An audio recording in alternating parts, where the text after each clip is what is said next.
नमस्कार, lead India के इस वीडियो में आपका बहुत बहुत स्वागत है। दोस्तों, मैं हूं एडवोकेट सुभाष सिंह। सोचिए, आपके दरवाजे पर दस्तक होती है और डाकिया आपको एक लेटर थमा देता है। आप उसे खोलते हैं और आपके होश उड़ जाते हैं। ये आपके बैंक का नोटिस है, वही बैंक जहां से आपने अपने सपनों का घर बनाने के लिए लोन लिया था। नोटिस में साफ साफ लिखा है कि अगर आपने बकाया पैसा नहीं चुकाया तो आपका घर, आपकी मेहनत की कमाई नीलाम हो सकती है। ये सिर्फ चार दीवारों की कहानी नहीं है, ये उस पूरी दुनिया के बिखरने का डर है जिसे आपने पाई पाई जोर करके बनाया है। ये आपके परिवार का भविष्य, समाज में आपकी इज्जत और आपकी रातों की नींद का सवाल है। एक परिवार के लिए ये बुरा सपना हकीकत बन जाने जैसा है। लेकिन अगर मैं आपसे कहूं कि इस अंधेरी सुरंग के दूसरे छोर पर रोशनी है, क्या होगा अगर मैं बताऊं कि सिर्फ इस प्रक्रिया को समझकर ही आप इस बर्बादी को रोक सकते हैं। जब बैंक का नोटिस आता है तो असल में होता क्या है, और सबसे बड़ा सवाल, इससे पहले कि बहुत देर हो जाए, आप अपने परिवार के आशियाना को कैसे बचा सकते हैं। आज इस वीडियो में हम इसी डरावने का सच से पर्दा उठाएंगे और आपको सभी रास्ते बताएंगे जो बैंक आपको कभी बताना नहीं चाहेगा। आखिर कैसे आप इस परिस्थिति से बाहर निकल सकते हैं। और जब मैं इस वीडियो पे बात कर रहा हूं तो सबसे पहले मैं आपको समझाना चाहता हूं सरफेसी एक्ट के बारे में। क्या होता है आखिर सरफेसी एक्ट? जब लोन की किस्तें यानी ईएमआई लगातार 3 महीने तक जमा नहीं होती तो बैंक आपके लोन अकाउंट को एनपीए मतलब नॉन परफॉर्मिंग एसेट घोषित कर देता है और सारी कहानी यहीं से शुरू होती है। जैसे ही अकाउंट एनपीए होता है, बैंकों के हाथ में एक बहुत ही शक्तिशाली हथियार आ जाता है जिसका नाम है सरफेसी एक्ट 2002। सरफेसी का पूरा नाम है scrutinization and reconstruction of financial assets and enforcement of security interest act. रुको, ये भारी भरकम नाम सुनकर टेंशन मत लेना। सीधी भाषा में इसका मतलब यह है कि यह कानून बैंकों को एक सुपर पावर देता है जिससे वे बिना कोर्ट कचहरी के चक्कर काटे आपकी गिरवी रखी प्रॉपर्टी पर कब्जा कर सकते हैं और उसे बेचकर अपना पैसा वसूल सकते हैं। लेकिन यहाँ एक बहुत ही जरूरी बात समझनी होगी, यह कानून सिर्फ सिक्योर्ड लोन पर ही लागू होता है, यानी वो लोन जिसके बदले आपने अपना घर, जमीन या दुकान जैसी कोई प्रॉपर्टी गारंटी के तौर पर रखी है। होम लोन या लोन अगेंस्ट प्रॉपर्टी इसके सबसे बड़े उदाहरण हैं। यह कानून पर्सनल लोन या क्रेडिट कार्ड जैसे अनसिक्योर्ड लोन पर लागू नहीं होता है। उनकी रिकवरी का तरीका अलग है। साथ ही यह खेती की जमीन पर भी लागू नहीं होता। यह तभी लगता है जब लोन की बकाया रकम 1 लाख रुपए से ज्यादा हो। तो जैसे ही आपका अकाउंट एनपीए होता है, बैंक सरफेसी एक्ट का इस्तेमाल करके आपको नोटिस भेजना शुरू करते हैं और यहीं से वो उल्टी गिनती शुरू हो जाती है जो आपके भविष्य का फैसला करती है। अब दूसरा स्टेप, उल्टी गिनती क्या है? उल्टी गिनती यानी वो 3 नोटिस जो सब कुछ बदलने वाला है। सरफेसी एक्ट के तहत पूरी कार्रवाई 3 बड़े पड़ाव, 3 स्टेप्स में होती है। हर स्टेप्स की शुरुआत एक नोटिस से होती है। इस नोटिस को समझना आपके लिए जीने मरने का सवाल हो सकता है, क्योंकि हर नोटिस आपको एक्शन लेने का एक मौका देती है। अब सबसे पहले स्टेप की बात करते हैं। सरफेसी एक्ट के धारा 13 सब क्लॉज 2 के तहत सबसे पहला नोटिस आता है और इस नोटिस में 60 दिनों का एक गोल्डन चांस आपके पास होता है। जब आपका बैंक अकाउंट एनपीए हो जाता है, एनपीए होने के ठीक बाद बैंक आपको सबसे पहला नोटिस सरफेसी एक्ट के सेक्शन 13 सब क्लॉज 2 के तहत भेजता है और इस नोटिस में बैंक आपको साफ साफ बताता है कि आप पर कितना पैसा बकाया है। इसे चुकाने के लिए आपको 60 दिन का वक्त देता है। ये 60 दिन आपके लिए गोल्डन चांस है। ये वो समय है जब आप हालात को अपने काबू में कर सकते हैं। ज़्यादातर लोग या तो डर जाते हैं या जानकारी ना होने की वजह से इस नोटिस को अनदेखा कर देते हैं और यही उनकी सबसे बड़ी भूल होती है। इन 60 दिनों के अंदर आपको उस नोटिस का एक लिखित जवाब जरूर देना चाहिए। अगर आपको लगता है कि बैंक ने हिसाब में कोई गड़बड़ी की है, ब्याज ज़्यादा लगा दिया है या कोई और दिक्कत है, तो आप अपनी बात रख सकते हैं। कानून के मुताबिक बैंक को 15 दिनों के अंदर आपकी बात का जवाब देना ही होगा। ये आपका कानूनी हक है। इस स्टेज पर बात करने से लोन को दोबारा सेटल करने से या बीच का रास्ता निकालने से मामला आगे बढ़ने से रोक सकता है। अगर मान लीजिए कि 60 दिन का गोल्डन पीरियड खत्म हो गया और कुछ भी नहीं हुआ, तब आता है स्टेप 2 जो बैंक लेते हैं, और बैंक सरफेसी एक्ट के धारा 13 सब क्लॉज 4 के तहत अब आपको नोटिस भेजेंगे, यानी कागजों के माध्यम से आपके जो भी प्रॉपर्टी है, जो भी आपके एसेट्स है, उस पर कब्जा करेंगे। यानी अगर आप 60 दिनों में पैसा नहीं चुका पाते या बैंक आपके जवाब से खुश नहीं होता, तो बैंक अगले स्टेप पर बढ़ता है। अब बैंक सरफेसी एक्ट की धारा 13 सब क्लॉज 4 के तहत एक्शन लेता है, यानी मतलब यह है सांकेतिक कब्जा यानी सिंबॉलिक पोजेशन। सांकेतिक कब्जे का मतलब होता है कि आप रहेंगे तो अपने घर में ही, लेकिन कागजों पर अब उसके मालिक आप नहीं रहेंगे, बैंक बन जाएगा। बैंक आपकी प्रॉपर्टी के बाहर एक नोटिस चिपका सकता है और 2 अखबारों में, एक अंग्रेजी और एक लोकल भाषा में छपवा सकता है। इसका सीधा मतलब है कि आप उस प्रॉपर्टी को ना तो बेच सकते हैं, ना ही किराए पर दे सकते हैं, और ना ही किसी और के नाम कर सकते हैं। ये वो स्टेज है जहां इंसान पर मानसिक और सामाजिक दबाव आसमान छूने लगता है।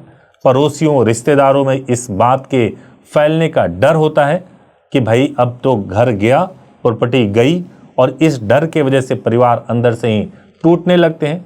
लेकिन हिम्मत मत हारिए, अभी भी सारे दरवाजे बंद नहीं हुए। अब इसके बाद आता है स्टेप 3। स्टेप 3 मतलब सेक्शन 14। सेक्शन 14 का मतलब हो गया असली कब्जा और असली नीलामी।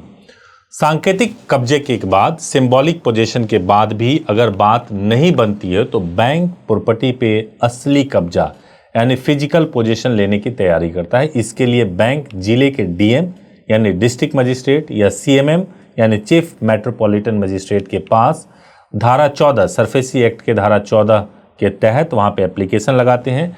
डीएम का ऑफिस आपके केस को देखता है। अगर सब कुछ कानूनी तरीके से सही लगता है तो वो बैंक को पुलिस की मदद से प्रॉपर्टी पे कब्जा दिलवाने का आदेश देते हैं, और ये वो दिल दुखाने वाला सीन होता है जिसके डर से लोग कांप जाते हैं। एक बार बैंक को असली कब्जा मिल गया तो वो प्रॉपर्टी को नीलाम करने की प्रक्रिया शुरू कर देते हैं। बैंक एक वैल्यूअर से प्रॉपर्टी की कीमत लगवाता है और एक रिजर्व प्राइस तय करता है। इसके बाद नीलामी की तारीख, समय और जगह की जानकारी वाला एक पब्लिक नोटिस जारी किया जाता है। यहाँ आकर ज़्यादातर लोगों को लगता है कि अब खेल खत्म, लेकिन सच तो ये है कि आपके अधिकार अभी भी खत्म नहीं हुए हैं। पहली बात आपको यह समझना है कि आप अकेले नहीं हैं, ऐसे बहुत सारे लोग हैं जिनके साथ ऐसी चीजें होती हैं। आपके अधिकार और बचने के रास्ते अभी भी हैं। बहुत लोगों को यह गलतफहमी होती है कि एक बार नीलामी का नोटिस आ गया मतलब सब कुछ लूट गया। आपके पास अब भी कानूनी रास्ते और अधिकार बचे हैं। सबसे बड़ा हथियार आपके पास में है डीआरटी यानी डेब्ट रिकवरी ट्राइब्यूनल। सबसे बड़ा हथियार आपको मैं बताऊंगा कैसे। सरफेसी एक्ट के किसी भी कदम पर, चाहे वो 13(2) का नोटिस हो, 13(4) का कब्जा हो, या आपको लगता है कि बैंक ने कोई भी गड़बड़ी की है, तो आप बैंक की कार्रवाई को डीआरटी यानी डेब्ट रिकवरी ट्राइब्यूनल में चैलेंज कर सकते हैं। डीआरटी खास तौर पर ऐसे ही बैंकिंग मामलों को सुनने के लिए बनी अदालतें हैं। बैंक के कब्जे की कार्रवाई के 45 दिनों के अंदर, जब आपके कब्जे की कार्रवाई हो जाती है, फिजिकल पोजीशन की कार्रवाई हो जाती है, उसके 45 दिनों के अंदर आपको डीआरटी में अपील करनी होती है। अगर डीआरटी को आपकी दलीलों में दम लगता है तो वे बैंक की कार्रवाई पर रोक लगवा सकते हैं और यहाँ पर आपका मामला सुलझ सकता है। अब एक और खास बात यह है कि जो बैंक के रिकवरी एजेंट होते हैं उनकी लक्ष्मण रेखा क्या होती है, वो क्या कर सकते हैं और क्या नहीं कर सकते हैं। इस पूरी प्रक्रिया में बैंक रिकवरी एजेंट भेज सकता है, ये जाहिर सी बात है, लेकिन याद रखिए कि आरबीआई की एक सख्त गाइडलाइंस है जिसे मानना हर एजेंट के लिए जरूरी है। कोई भी एजेंट आपको सुबह 8 बजे से पहले या शाम को 7 बजे के बाद कॉल या एसएमएस या मैसेज करके आपको परेशान नहीं कर सकता। वो आपके साथ गाली गलौज नहीं कर सकता, वो आपको धमकी नहीं दे सकता, किसी भी तरह की बदतमीजी नहीं कर सकता। वो आपके ऑफिस जाकर या पड़ोसियों के सामने आपको बेइज्जत नहीं कर सकता। जब भी कोई एजेंट आपसे मिलने आए तो उसके पास बैंक का इजाज़त वाला पत्र यानी ऑथोराइजेशन लेटर और अपना आईडी कार्ड होना चाहिए। आपको इसे जरूर चेक करना चाहिए। अगर कोई भी एजेंट इन नियमों को तोड़ता है तो आप फौरन बैंक में लिखित शिकायत करें।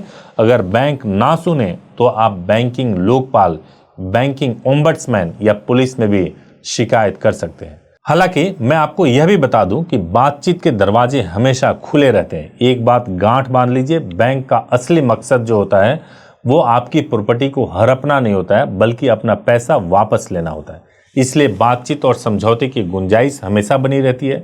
आप बैंक के पास ये प्रस्ताव लेकर जा सकते हैं कि आप लोन का पुनर्गठन यानी रीस्ट्रक्चरिंग कर दीजिए। आप बैंक से